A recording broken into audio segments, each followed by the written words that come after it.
Good afternoon. So now that everybody's in pairs at your workstations, I want you to notice a few things that you have on there. The first is a piece of pine. The second is 3 pieces of pine assembled together. And you also have 3 pieces of sandpaper. Now, within your elbow, or within your groups with your elbow partner, I want you to first discuss some of the physical attributes of this piece of pine. So, very gently and carefully, run your hands across the top. What do you notice? Look at the corners. And then do the same with the assembled pieces together. After you've done that, take a look at the 3 pieces of sandpaper and ask yourselves, what do the numbers on the back mean? For example, the one that says 100, we have one that says 60, and the third piece says 400. What do you notice? What do those numbers, what do they might mean? So I'm going to give you a few moments to discuss with your elbow partner. I'm going to circulate, and that's going to eavesdrop on what you have to say. So, after we've had some time, when we talk about the piece of pine, what have you noticed? Yes, that's true. The end cut is a little bit splintered, a little bit rough. Yeah, that's true. Oh, the corners, if you were to run your hand on the edge, there's a very good chance that's true that you would get a sliver. And the top surface, yeah, it's a bit rough, right? So if you were to paint this, what would be the outcome? Would it be your best work? No, okay, that's very good. Now, ask yourself those same questions with the little structure we have here. Yeah, that's true. The corners are slightly rounded, very smooth. Not very likely to get a sliver. The chances are never zero of not getting a sliver. The flat surface is very smooth to the touch. Yes, that's true. You're on your corner, it's very pleasant. It's visually aesthetic. Yeah, it's true. This sanded piece could be finished with a stain, a clear polyacrylic, or a paint. Now, looking at the 3 pieces of sandpaper, what have you noticed? Which one's the roughest? Yes, right. 60 is the roughest of these 3. And which is the smoothest? Yep, that's true. The 400, very, very smooth. Not very abrasive at all. And the 100 is kind of somewhere in between, right? Leaning more towards the rough than it is. So if we were to organize these from roughest to smoothest, which would we start with? So in first place, yep, the 60 is the roughest. So, and then the second roughest, yep, the 100, that's true. And the smoothest of them all is, in these samples, yes, it would be 400. So, this leads us to how we got there. If you were to be sanding only one small piece, you could use a sanding block or a piece of sandpaper in your hands. That would be adequate. Now, what if you did do 100 of these? No, that's right, you couldn't do it. You would get blisters, your hands would be raw, and no, it wouldn't be very good after a while. It wouldn't be sustainable. And that's where the finishing sander comes into place. And this is the subject of our lesson today. So today what we'll be learning about is the parts and characteristics, the safe use, and proper techniques on how to use the finishing sander effectively. So, first things first, whenever you're using a finishing sander, or any sander for that matter, you want to use ear protection, eye protection, and a face mask. And you also want to have the best ventilation possible. Exhaust fans, fans moving across your work surface to blow the dust away so you're not breathing it in. And of course, a place for the dust to go, some sort of dust collection system. So, safety first. This particular finishing sander is corded. Some are battery operated. But here is the quarter one. When you are about to use a sander, or before you use a sander, you want to first have both ends. I like to run my hand along the cord. What I'm doing is I'm feeling for any nicks, cuts in the cord. When I get to the end, I'm going to have a visual look at the prongs. These ones are pretty good. Actually, in almost new condition. If they're bent, you can very carefully pry it slightly. Now, if they have to snap off, you cannot use it. What I like to do, if it's snapped off, it's not any good. You take some linesman pliers, you chop off the end, and you set it aside. Bring it to me. Correction, you don't chop it off. You bring it to me, and I'll take care of that. But on a job site, you bring it to your supervisor. They will cut it off and possibly replace it with a repair end. If you don't know how to do it, ask someone who does. So, there are no cutting edges on the finishing sander. When there's sandpaper attached, it gets very abrasive, but you will not cut yourself per se like you would with a Sawzall or a miter saw. So here we have the cord. I'm going to let that hang here. So some of the parts. We have the motor here. We have the rear handle and the front handle. Attached to the rear handle, there's a trigger. When you pull that, the foot starts oscillating. On the other side, you'll see there's this button. What this button does is it locks the trigger in the on position, so to avoid strain on your hands. The flat surface here is called the foot. It's where the sandpaper goes.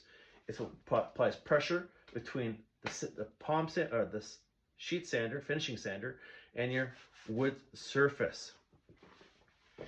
So during operation, your dominant hand is on the back, operating the trigger. Your other hand is holding the front. Okay? So everybody, now that you have a finishing sander in front of you, I want you to mimic or do a pre-use inspection right now. So I'll be circulating and watching you as you do this. So again, I want to see everybody's checking the cord. Not holding the sander by the cord. Never do that with the tool. You're checking the cord visually, feeling with your hand. If you're feeling nicks or cuts, you check it. Check it.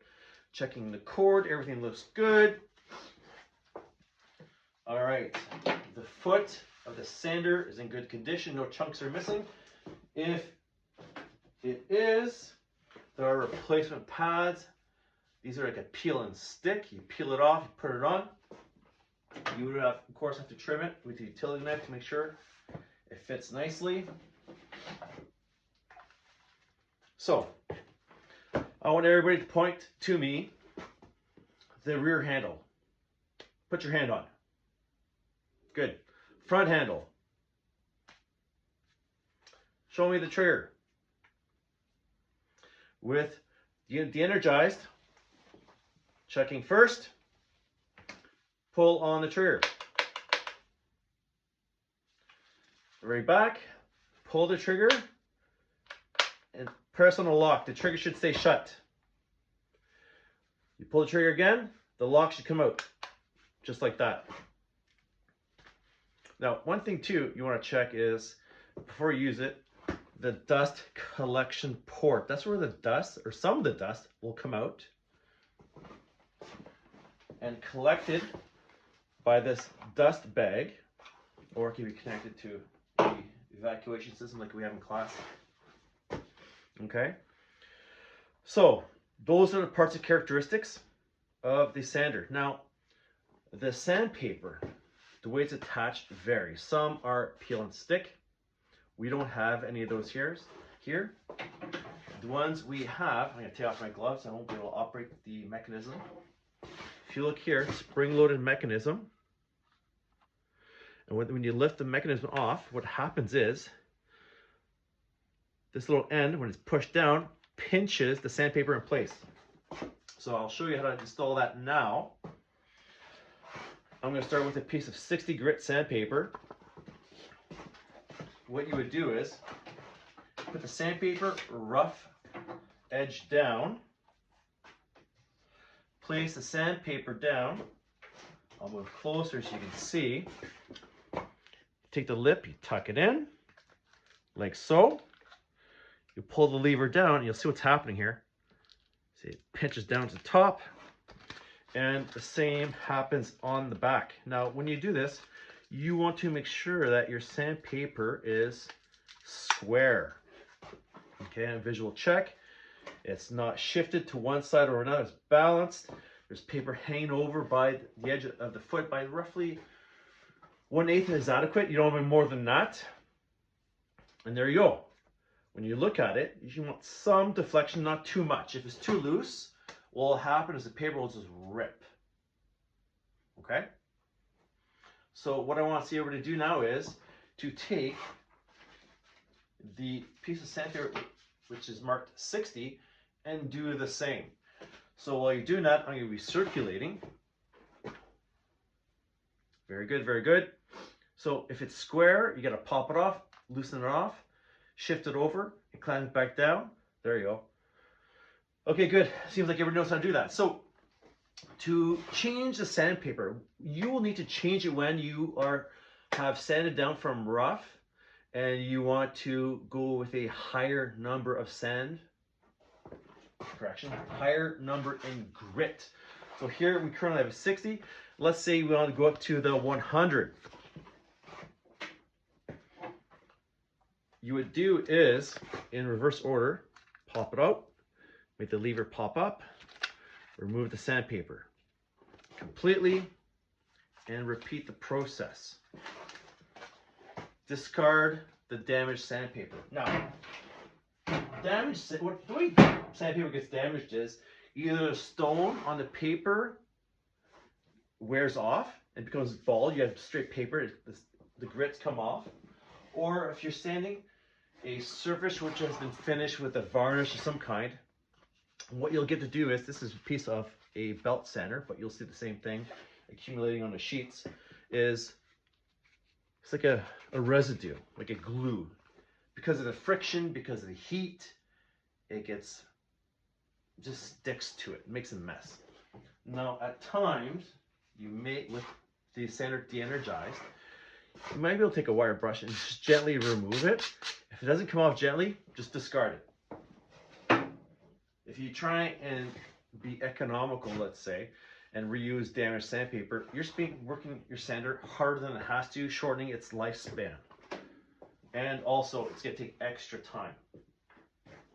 So, going for the next least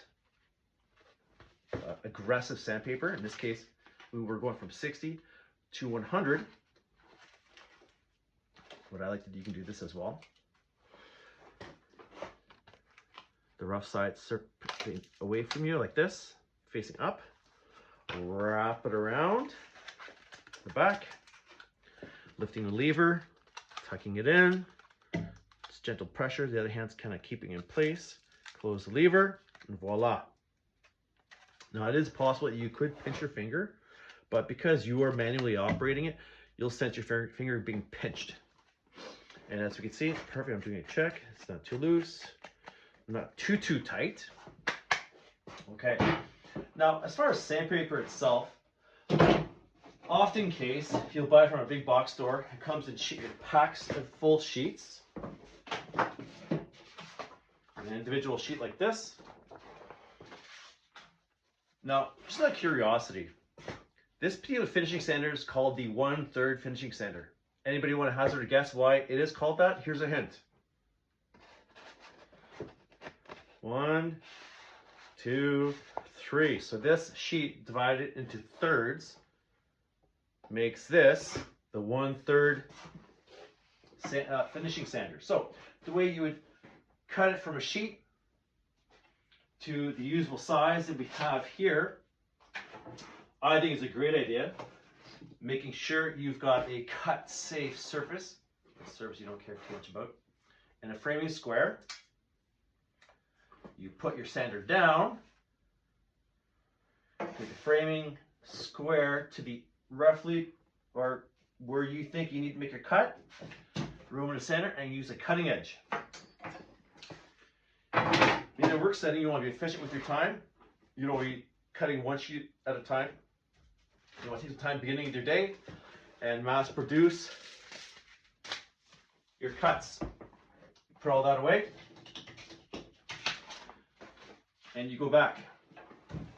So we've talked about, again, parts and characteristics, how to change sandpaper, the things you need to wear when using it, eye protection, ear protection, ventilation.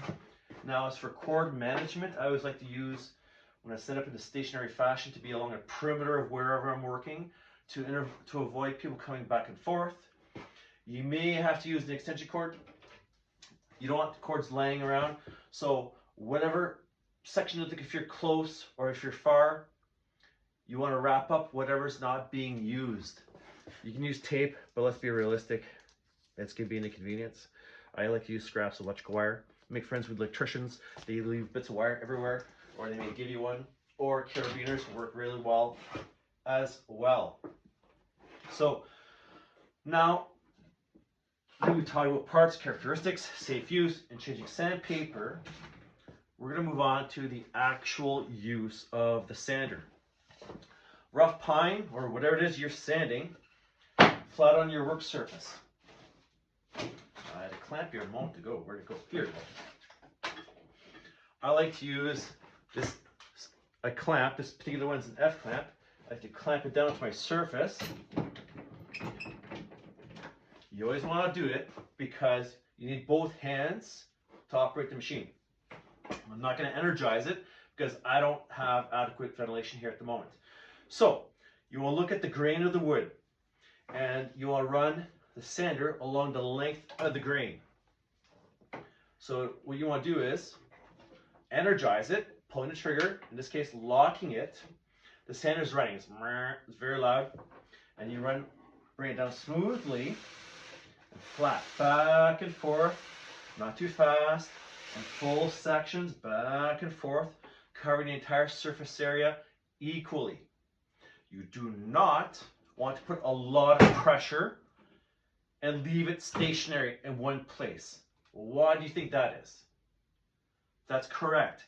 It will wear down a hole in your surface. So if you let one place, sit down, you get chatting with your buddy, not paying attention, you heard a noise, you're looking around, you've ruined your surface. You run your hand along the surface and you'll notice an indentation where it sat too long. You always want to keep it in motion. Once you removed a 1/16 of a layer, for example, if it's really, really rough, you stop, reassess. Okay, maybe you'll change the grit to something less aggressive. So going from a 40 or a 60, that maybe up to 100 or 150, followed by 150 or 400. Now, I like to use 400 for when I've refinished side tables at home, dining tables. I'll sand, I'll put a wood conditioner, I'll stain. Between layers of stain, I might do a quick layer. I may not even energize it. I'll put it on, I'll put the sandpaper on, and I'll manually use it like a sanding block. Same thing between layers of clear polyacrylic.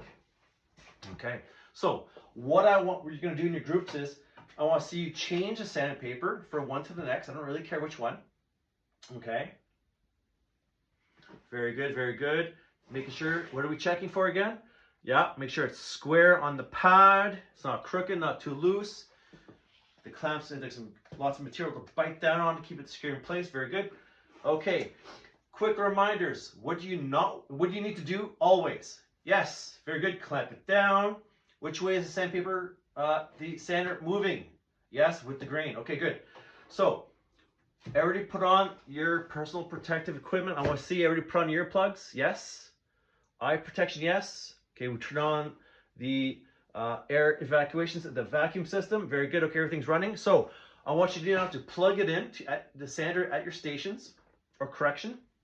Plug it in when you're ready to, and clamp it down. And with your partners, keep an eye on each other. Make sure you're following the proper protocol. And then sand your rough piece of pine and see the difference after a couple passes, what it does. And I'll be circulating. Thank you. Very good, very good. Okay, good.